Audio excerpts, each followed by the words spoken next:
Hello friends, once again welcome back to own YouTube channel learning need. और जैसा कि आपको पता है कि डेली सुबह आपकी 10 बजे की क्लास होती है लैंग्वेज क्लास। देखते हैं यहाँ पे हम तीनों लैंग्वेज हिंदी संस्कृत इंग्लिश एक साथ। और 2 दिन से मैं इंग्लिश का टेस्ट ले रही थी। परसों का रिजल्ट काफ़ी ख़राब रहा, कल का रिजल्ट कुछ ठीक था। आज आप इन्जॉय करिए आराम से हिंदी और संस्कृत के क्वेश्चंस को, जो कि मैंने थोड़े से बढ़ा दिए हैं। आज इंग्लिश इंक्लूड नहीं किए। कल आपका फिर से टेस्ट होगा इंग्लिश का। एंड कल जो है मैं टॉपिक इंग्लिश में थोड़ा सा वॉइस का या नरेशन का रखूँगी, तो मैं पहले से बता दे रही हूँ ताकि आप एक बार रिवाइज कर लीजिए और कल के टेस्ट में अच्छे मार्क्स लेकर आइए। चलिए स्टार्ट करेंगे सेशन, बिना टाइम वेस्ट किए। जितने भी लोग जुड़ चुके हैं सबको गुड मॉर्निंग। पहला प्रश्न है आज का, लघुता में लिंग है क्या? पुल्लिंग, उभयलिंग, स्त्रीलिंग या फिर ये सभी? जाहिर सी बात है ये सभी तो नहीं हो सकता, कोई एक ही होगा। तो यहाँ पे जो सही उत्तर होता है वो हो जाता है आपका ऑप्शन नंबर सी, स्त्रीलिंग हो जाता है। अहम का भाववाचक क्या है? मया, मम, मत, आवाम। आपको पता है भाववाचक बनाने में क्या होता है, तृतीया विभक्ति में चला जाता है उसका रूप। तो यहाँ पे आपका ऑप्शन नंबर ए जो है वो सही हो जाता है, मया अहम का भाववाचक रूप हो जाता है। इन कृतियों में से कौन महाकाव्य है? वासवदत्ता, सौंदर्य लहरी, रघुवंशम, 10 रूपक। उत्तर सही होता है इस प्रश्न के लिए आपका ऑप्शन नंबर सी, रघुवंशम महाकाव्य है। अविमारकम किसकी रचना कृति है? बाणभट्ट, कालिदास, धनपाल या भास? अविमारकम।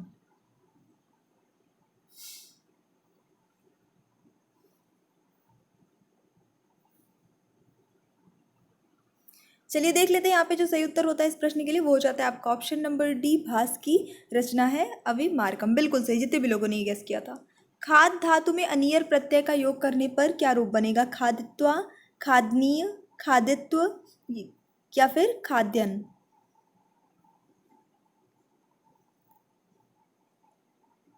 सही उत्तर होता है यहाँ पे इस प्रश्न के लिए आपका खादनीय। अनियर प्रत्यय में अनीय जो है वो शेष बचता है। शुद्ध वाक्य है इनमें से कौन सा? सह विद्यालयम गच्छन्ति, सम विद्यालयम गच्छथ, अहम विद्यालयम गच्छामि, वयम विद्यालयम गच्छन्ति।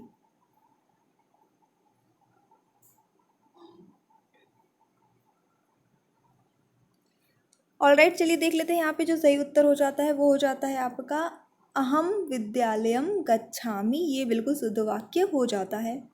निम्नलिखित में से कौन संस्कृत शिक्षण की विधि नहीं है? परंपरागत विधि, सूचना विधि, अनुवाद विधि या फिर प्रत्यक्ष विधि?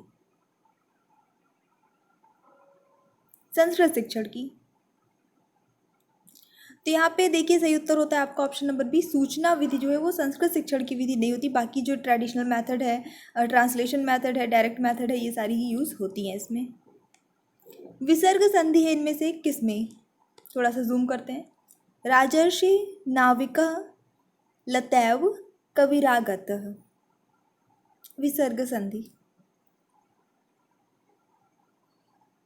तो यहाँ पे सही उत्तर होता है आपका ऑप्शन नंबर डी, कविरागत हमें आ जाता है विसर्ग संधि। अगला प्रश्न, गच्छेव क्रियापद में प्रयुक्त लकार पुरुष वचन क्या है?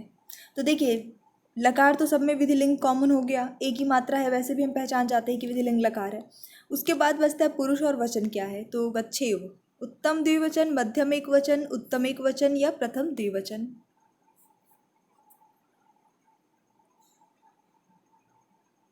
तो सही उत्तर होता है यहाँ पे आपका ऑप्शन नंबर ए, विधिलिंग लकार का उत्तम पुरुष का द्विवचन रूप बनेगा गच्छेव। प्रमाद पद के योग में प्रयोग की जाने वाली विभक्ति कौन सी है? चतुर्थी, तृतीया, पंचमी या सप्तमी?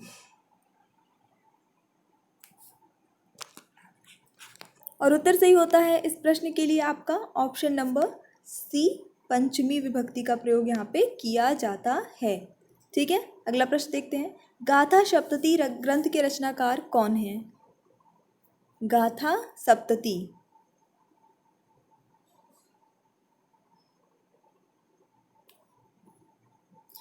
चलिए देख लेते हैं यहाँ पे जो सही उत्तर हो जाते हैं। यहाँ पे ऑप्शंस में आपका दिया है हाल, धोई, दंडी और माघ। सही उत्तर होता है इस प्रश्न के लिए ऑप्शन नंबर ए, हाल। ये इसका करेक्ट आंसर हो जाएगा, गाथा सप्तती। बेसिकली इसके बारे में थोड़ा सा मैं बता दूँ। संस्कृत में इसको गाथा सप्तती बोलते हैं। हिंदी में अगर कहीं पे लिखा आएगा तो गाहा सत्य सही लिखा आएगा, तो परेशान नहीं होना है। और ये प्राकृत भाषा में है, ठीक है। भवभूति द्वारा विरचित नाटक है कौन सा? स्वप्न वासव दत्तम, प्रियदर्शिका, महावीर चरितम, दरिद्र चारु दत्तम। सही उत्तर होता है यहाँ पे आपका ऑप्शन नंबर सी, महावीर चरितम। नवत्रिंशत का हिंदी रूप क्या होगा? नवत्रिंशत हिंदी में मतलब कि संख्याओं में लिखेंगे तो कैसे लिखेंगे? बिल्कुल सही उत्तर होता है यहाँ पे। त्रिंशत का मतलब होता है 30, और इसमें 9 और लगा दिया है तो हो जाता है आपका 39। ऑप्शन नंबर ए यहाँ पे बिल्कुल सही हो जाता है। राज्ञाम शब्द में विभक्ति और वचन है कौन सा? द्वितीया एक वचन, चतुर्थी बहुवचन, तृतीया एक वचन या षष्ठी बहुवचन।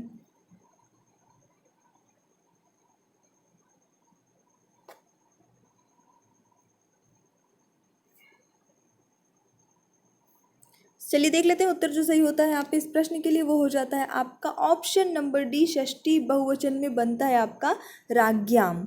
ठीक है, राज्ञ, राज्ञो, राज्ञाम बनता है षष्ठी विभक्ति में आपका।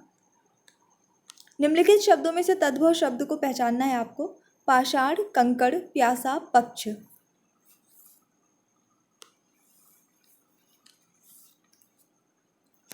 सही उत्तर होता है यहाँ पे आपका प्यासा जो है, ये आपका तद्भव शब्द यहाँ पे हो जाता है जितने ऑप्शन दिए हैं। अशुद्ध वाक्य है सीता घर चली, राम पहाड़ पर चढ़ा, राम ने ग्रंथ पढ़ा, या हमने सामने बैठे। तो बिल्कुल अशुद्ध सीधे सीधे दिख रहा है, हम सामने बैठे ऐसा होना चाहिए था, ना कि हमने सामने बैठे। जिस वाक्य में साधारण और मिश्र वाक्य का मेल संयोजक अवयवों द्वारा होता है उसे हम क्या कहते हैं? मिश्र वाक्य, संयुक्त वाक्य, सरल वाक्य या फिर प्रश्नवाचक वाक्य। साधारण और मिश्र वाक्यों का मेल होता है संयोजक अवयवों द्वारा। सही उत्तर होता है यहाँ पे आपका संयुक्त वाक्य कहलाता है। कहाँ राजा भोज, कहाँ गंगू तेली, इस लोकोक्ति का अर्थ क्या होगा? विशिष्ट और सामान्य व्यक्ति की तुलना, दोनों बराबर होना, किसी तरह की जिम्मेदारी न उठाना या गुण। सही उत्तर होता है यहाँ पे आपका विशिष्ट और सामान्य व्यक्ति की तुलना, या राजा भोज को विशिष्ट के लिए जो है मेंशन किया गया है, गंगू तेली सामान्य के लिए उनकी तुलना करना। यहाँ पे आपको ज्ञात करना है एक वो ऑप्शन जिसमें दूसरा शब्द, जैसे ये दूसरा वाला शब्द है, जो पहले शब्द का विपरीतार्थक हो, यानी कि विलोम शब्द हो। ठीक है, अधम उत्तम, सत्व सार, स्वत्व अधिकार, छठा शोभा। विपरीतार्थक होना चाहिए, ध्यान रखिएगा। तो यहाँ पे सही उत्तर होता है आपका अधम उत्तम, ये आपस में विपरीतार्थक हैं। अहंकार शब्द के लिए सही पर्यायवाची शब्दों वाली पंक्ति को चुनिए जिसमें तीनों शब्द अहंकार के पर्यायवाची हों। अभिमान दम्भ दर्प, अभिमान दम्भ सर्प, अभिमान दम्भ दर्प, अभियान दम्भ दर्प।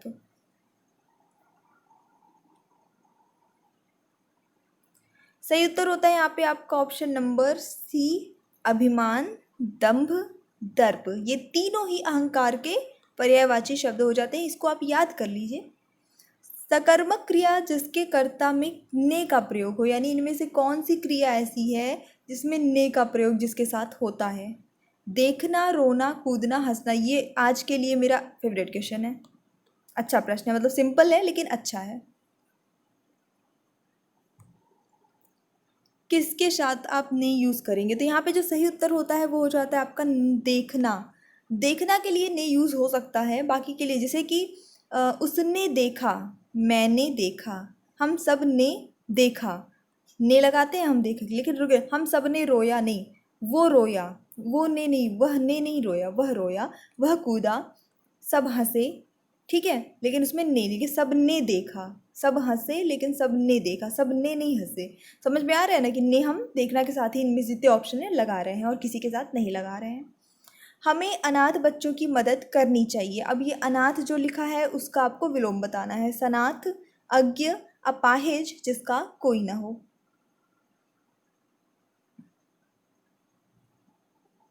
तो हमें बताना क्या है, विलोम शब्द। तो सही उत्तर होता है आपका ऑप्शन नंबर ए, सनाथ। अति उपसर्ग से बना शुद्ध शब्द निम्न में से कौन सा है? पढ़ के नहीं बताऊंगी ये, क्योंकि वर्तनी समझ में आ जाती है। देख लीजिए ऑप्शंस। तो यहाँ पे अति उपसर्ग से यहाँ पे चारों क्योंकि शब्द जो है अतिरिक्त ही लिखे हैं, लेकिन गलत गलत तरीके से लिखे हैं। वर्तनी जिसकी शुद्ध है वो होती है आपका ऑप्शन नंबर बी, अतिरिक्त ऐसे लिखते हैं, रिक्त में लगा है अति। वर्णों की आवृत्ति होने पर अलंकार कौन सा होता है? श्लेष, अनुप्रास, रूपक, उपमा। वर्णों की आवृत्ति बिल्कुल अनुप्रास अलंकार हो जाता है आपका। अगला देखते हैं, पित्राज्ञा के लिए सही संधि विच्छेद क्या होगा? पितृया धनज्ञा, पित्रा धन आज्ञा, पितृधन आज्ञा या पितृधन आज्ञा। और सही उत्तर होता है आपका पितृधन आज्ञा। ये इस तरह से लिखा जाएगा, ऑप्शन नंबर डी यहाँ पे सही संधि विच्छेद हो जाता है। कौन सी संधि है एक बार फटाफट से कमेंट करिए थोड़ा। उदय का निम्न में से कौन सा सही विलोम शब्द होगा? अस्त, आस्त, आसत, असता।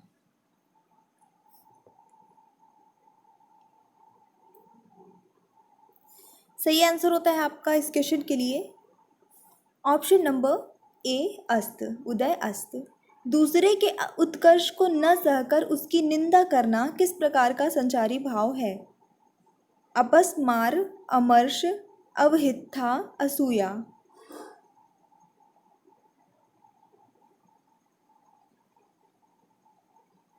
सही उत्तर होता है इस प्रश्न के लिए आपका ऑप्शन नंबर डी, असूया। शुद्ध वर्तनी का यहाँ पे आपको चयन करना है। तो वर्तनी वाला प्रश्न है तो ऑप्शन आपको खुद पढ़ना पड़ेगा।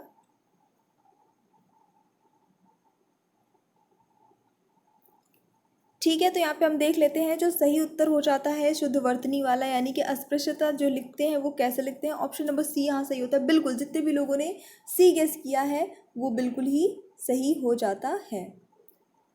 चलिए अब देख लेते हैं हमारा आज का अगला प्रश्न। इसके साथ ही एक बार आपसे रिक्वेस्ट है कि प्लीज़ वीडियो को लाइक करिएगा, शेयर करिएगा। अगर आप चैनल पे न्यू हैं तो सब्सक्राइब भी कर दीजिएगा। सोरठा के प्रथम चरण में कितनी मात्राएं होती है? 10, 11, 12 या 13?